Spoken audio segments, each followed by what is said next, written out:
ಪೊಡೆಯೊಳ್ ತುಂಬಿರೆ ಪಂಕ ಮೇಲೆ ತೊಳೆಯಲ್ ತಾಂ ಶುದ್ಧನೇನಪ್ಪನೇ ಕಡು ಪಾಪಂ ಬಲುಮೀಯಲ್ ಆತ ಶುಚಿಯೇ ಕಾಕಾಳಿ ತಮ್ಮೀಯದೆ ಗುಡಪಾನಂಗಳೊಳದ್ದೆ ಬೇವಿನ ಫಲಂ ಸ್ವಾದಪ್ಪುವುದೇ ಲೋಕದೊಳ್ ಮಡಿಯೇ ನಿರ್ಮಲ ಚಿತ್ತವೈ ಹರ ಹರ ಶ್ರೀ ಚನ್ನ ಸೋಮೇಶ್ವರ. ಎಲ್ಲರಿಗೂ ನಮಸ್ಕಾರ. ನಾನು ನಿಮ್ಮ ಕನ್ನಡ ಮೇಷ್ಟ್ರು. ಈ ದಿನದ ತಿಳಿವು ನನ್ನ ನೆಚ್ಚಿನ ವಿದ್ಯಾರ್ಥಿ ಲಕ್ಷ್ಮೀಕಾಂತ್ TG ಒಟ್ಟಿಗೆ. ಇವತ್ತಿನ ಕಾಲದ ಕೆಲವು ವ್ಯಕ್ತಿಗಳು, ನಮ್ಮ ಸಮಾಜದಲ್ಲಿ ಬಹುತೇಕ ವ್ಯಕ್ತಿಗಳು ಮನಸ್ಸನ್ನು ತಿಪ್ಪೆ ಗುಂಡಿ ಮಾಡಿಕೊಂಡು ಕೊಳಕೆಬ್ಬರಿಸ್ಕೊಂಡು ಮೇಲುನೋಟಕ್ಕೆ ಬಹಳ ಶುಭ್ರವಾಗಿರೋ ರೀತಿಯಲ್ಲಿ ನಡ್ಕೊಳ್ತಿರ್ತಾರೆ.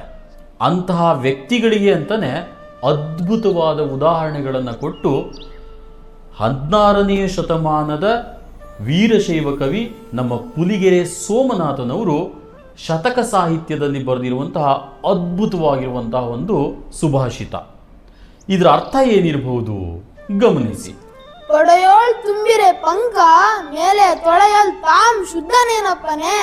ಆಹಾ, ಎಷ್ಟು ಅದ್ಭುತವಾಗಿ ಹೇಳಿದ್ದಾರೆ ನೋಡಿ. ಪೊಡೆಯೋಳ್ ತುಂಬಿರೆ ಪಂಕ. ಪೊಡೆ ಅಂತ ಅಂದ್ರೇನು? ನಮ್ಮ ಹೊಟ್ಟೆ. ಪಂಕ ಅಂತ ಅಂದ್ರೆ ಕೆಸರು. ಅಂದ್ರೆ ಕೆಸರನ್ನ ಹೊಟ್ಟೆಯ ಒಳಗಡೆ ತುಂಬಿಸ್ಕೊಂಡು ಮೇಲ್ಗಡೆ ಮೈಸೂರು ಸ್ಯಾಂಡಲ್ ಸೋಪ್ ಹಾಕಿ ತೊಳೆದ್ವಿ ಅಂತ ಅಂದ್ರೆ ಅವನು ಸ್ವಚ್ಛವಾಗಿದ್ದಾನೆ ಅಂತ ಹೇಳಲಿಕ್ಕೆ ಆಗ್ತದ? ಆಗಲ್ಲ. ಒಳ ಅರ್ಥ ಬಹಳ ಸುಲಭ. ಮನಸ್ಸನ್ನ ಗಬ್ಬೆಬ್ಬರಿಸ್ಕೊಂಡು ಮೇಲ್ಗಡೆ ಹೋಗಿ ನಾನು ಸ್ವಚ್ಛವಾಗಿರ್ತೇನೆ ಅಂತ ಅಂದು ಒಳ್ಳೊಳ್ಳೆಯ ಮಾತುಗಳನ್ನು ಆಡಿದ್ರು ಅಂತ ಅಂದರೆ ಅವರು ಒಳ್ಳೆಯ ವ್ಯಕ್ತಿಗಳು ಅಂತ ಹೇಳಲಿಕ್ಕೆ ಆಗ್ತದ? ಕೆಲವರು ನೋಡಿ ತಮ್ಮ ಪಾಪಗಳನ್ನು ಕಳ್ಕೊಳ್ಳಿಕ್ಕೆ ಏನೆಲ್ಲ ಮಾಡ್ತಾರೆ ಅನ್ನೋದನ್ನೇ ಮುಂದಿನ ಸಾಲಿನಲ್ಲಿ ಹೇಳುವಂಥದ್ದವರು. ಕಡು ಪಾಪಂ ಬಲು ಮೀಯಲ್ ಆತ ಶುಚಿಯೇ ಕಾಕಾಳಿ ತಮ್ಮೀಯದೆ. ಕಡು ಪಾಪಂ ಅಂತ ಅಂದ್ರೇನು? ಪಾಪ ಮಾಡೋದು, ಅತಿಯಾದ ಪಾಪದ ಕೆಲಸವನ್ನು ಮಾಡುವಂಥದ್ದು. ಅಂತಹ ವ್ಯಕ್ತಿಗಳು ತಾವು ಆ ಪಾಪವನ್ನು ಕಳ್ಕಬೇಕು ಅಂತ ಅಂದು ಪುಣ್ಯ ಸ್ಥಳಗಳಿಗೆ ಹೋಗಿ ಅಲ್ಲಿನ ನದಿಗಳಲ್ಲಿ ನೀರಿನಲ್ಲಿ ಸ್ನಾನವನ್ನು ಮಾಡ್ತಾರೆ. ಹೇಗೆ ಹೊಟ್ಟೆಯಲ್ಲಿರುವಂತಹ ಕೆಸರನ್ನು ತೊಳ್ಕೊಳ್ಳಿಕ್ಕೆ ಹೋಗ್ತಾರೋ ಸೇಮ್ ಅದೇ ರೀತಿಯಲ್ಲಿ ಇದು ಕೂಡ ಪುಣ್ಯ ಸ್ಥಳದಲ್ಲಿ. ಉದಾಹರಣೆಗೆ ನಮ್ಮ ಕರ್ನಾಟಕದಲ್ಲಿರುವಂತಹ ಒಂದು ಪವಿತ್ರ ಸ್ಥಳ ಯಾವ್ದು ಹೇಳು ನೋಡೋಣ? ಧರ್ಮಸ್ಥಳದ ನೇತ್ರಾವತಿ ನದಿ. Very good. ಧರ್ಮಸ್ಥಳದ ನೇತ್ರಾವತಿಯ ನದಿಯಲ್ಲಿ ಹೋಗಿ ಪಾಪ ಕೆಲಸವನ್ನು ಮಾಡಿಕೊಂಡು ಸ್ನಾನ ಮಾಡ್ಕೊಬಿಟ್ರೆ ಆ ಪಾಪ ಎಲ್ಲ ನಿರ್ಮೂಲನೆ ಆಗ್ತದ? ಆಗಲ್ಲ. ಕ್ಲೀನ್ ಆಗ್ತದ? ಆಗಲ್ಲ. ಮನಸ್ಸು ಸ್ವಚ್ಛವಾಗಿರಬೇಕು. ಪರಿವರ್ತನೆ ಅನ್ನುವಂಥದ್ದು ಮೇಲೆ ತೊಳ್ಕೊಂಡ್ರೆ ಆಗೋದಿಲ್ಲ. ಮನಸ್ಸು ಪರಿವರ್ತನೆ ಆಯಿತು ಅಂತ ಅಂದರೆ ಒಳ್ಳೆಯ ವ್ಯಕ್ತಿ ಅಂತ ಅನಿಸ್ಕೊಳ್ತಾನೆ. ಮನಸ್ಸಲ್ಲಿ ಕೊಳಕನ್ನು ತುಂಬಿಕೊಂಡು ಹೊರಗಡೆ ಸ್ನಾನ ಮಾಡ್ದ ಅಂತ ಅಂದರೆ ಅವನನ್ನು ನಾವು ಪವಿತ್ರನಾಗಿದ್ದಾನೆ, ಇವಾಗ ಅವನು ತುಂಬ ಒಳ್ಳೆಯ ವ್ಯಕ್ತಿ ಅಂತ ಹೇಳಲಿಕ್ಕೆ ಆಗ್ತದ? ಆಗಲ್ಲ. ಸಾಧ್ಯನೇ ಇಲ್ಲ. ಎಷ್ಟೋ ಜನ ತಿರುಪ್ತಿಗೂ ಹೋಗ್ತಾರೆ. ಅಲ್ಲಿ ಪಾಪನಾಶಿನಿ ಅಂತಲೇ ಒಂದಿದೆ, ಕಪಿತೀರ್ಥ ಅಂತಲೂ ಕರೀತಾರೆ ಅದನ್ನು. ಅದರಲ್ಲಿ ಹೋಗಿ ಸ್ನಾನ ಮಾಡಿಬಿಟ್ರೆ ಇಲ್ಲಿ ಮಾಡದೇ ಇರುವಂತಹ ದರಿದ್ರ ಕೆಲಸಗಳನ್ನು ಮಾಡ್ಕೊಂಡು ಅಲ್ಲಿ ಸ್ನಾನ ಮಾಡಿದ್ರು ಅಂತಂದ್ರೆ ಅವರಿಗೆ ಸ್ವಚ್ಛವಾಗಿದ್ದಾರೆ ಅಂತ ಹೇಳ್ತಾರ? ಸಾಧ್ಯನೇ ಇಲ್ಲ. ಆ ವ್ಯಕ್ತಿಗಳು ಬದಲೇ ಆಗೋದಿಲ್ಲ ಅನ್ಲಿಕ್ಕೆ ಮುಂದಿನ ಸಾಲಿನಲ್ಲಿ ಹೇಳ್ತಾರೆ ಅವರು. ಏನಾ ಸಾಲು? ಗುಡಪಾನಗಳೊಳದ್ದೆ ಬೇವಿನ ಫಲಂ ಸ್ವಾದಪ್ಪುವುದೇ. ಗುಡಪಾನಗಳೊಳದ್ದೆ. ಗುಡಪಾನ ಅಂತ ಅಂದ್ರೇನು? ಬೆಲ್ಲದ ಪಾಕ. ಬೆಲ್ಲದ ಪಾಕ. ಗುಡಪಾನ ಅಂತ ಅಂದ್ರೇನು? ಬೆಲ್ಲದ ಪಾಕ. ಈ ಬೆಲ್ಲದ ಪಾಕದಲ್ಲಿ ಸಿಹಿಯಲ್ಲೇ ಸಿಹಿಯಾಗಿರುವಂಥದ್ದು ಅಂತ ಅಂದ್ರೆ ಬೆಲ್ಲ. ಆ ಬೆಲ್ಲದ್ದೇ ಪಾಕವನ್ನು ಮಾಡಿದ್ವಿ ಅಂದ್ರೆ ಇನ್ನೆಷ್ಟು ಸಿಹಿ ಇರಬಹುದು. ಆ ಸಿಹಿಯಲ್ಲಿ ಬೇವಿನ ಫಲ. ಬೇವಿನ ಫಲ ಅಂತ ಅಂದ್ರೇನು? ಬೇವಿನ ಬೀಜ.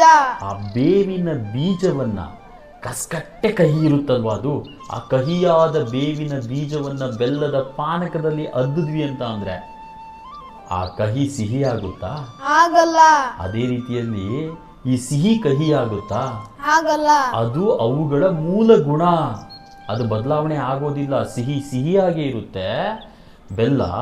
ಅದೇ ರೀತಿಯಲ್ಲಿ ಕಹಿಯಾಗಿರುವಂತಹ ಬೇವಿನ ಬೀಜ ಕಹಿಯಾಗೇ ಇರುತ್ತೆ. ಏನು ಬದಲಾಗಬೇಕಾಗಿರುವಂಥದ್ದು? ಅವರ ಗುಣ ಬದಲಾಗಬೇಕು, ಮನಸ್ಸು ಬದಲಾಗಬೇಕು. ಅದಕ್ಕೆ ಹೇಳಿದ್ದು ನಾನು ಮೊದಲಿಗೆನೆ, ಮನಸ್ಸನ್ನು ತಿಪ್ಪೆ ಗುಂಡಿ ಮಾಡಿಕೊಂಡು ಮೇಲ್ಗಡೆ ನಾನು ಬದಲಾಗಿದ್ದೀನಿ ಅಂತ ನಟನೆ ಮಾಡಿದ್ರೆ ಆಗೋದಿಲ್ಲ. ಹಾಗಾದರೆ ನಿಜವಾಗಿರುವಂತಹ ಬದಲಾವಣೆ ಯಾವುದು? ನಿಜವಾದ ಪಾವಿತ್ರತೆ ಯಾವುದು? ಲೋಕದೋಳ್ ಮಡಿಯೇ ನಿರ್ಮಲ ಚಿತ್ತವೈ ಹರ ಹರ ಶ್ರೀ ಚನ್ನ ಸೋಮೇಶ್ವರ. ನೋಡಿ ಎಷ್ಟು ಅದ್ಭುತವಾಗಿ ಹೇಳಿದ್ದಾರೆ. ಲೋಕದಲ್ಲಿ ಮಡಿ ಅಂದರೆ ಪವಿತ್ರವಾಗಿರುವಂಥದ್ದು. ಯಾವುದು ಪವಿತ್ರವಾಗಿರುವಂಥದ್ದು? ನಿರ್ಮಲ ಚಿತ್ತ. ಚಿತ್ತ ಅಂತ ಅಂದ್ರೆ ಏನಪ್ಪ?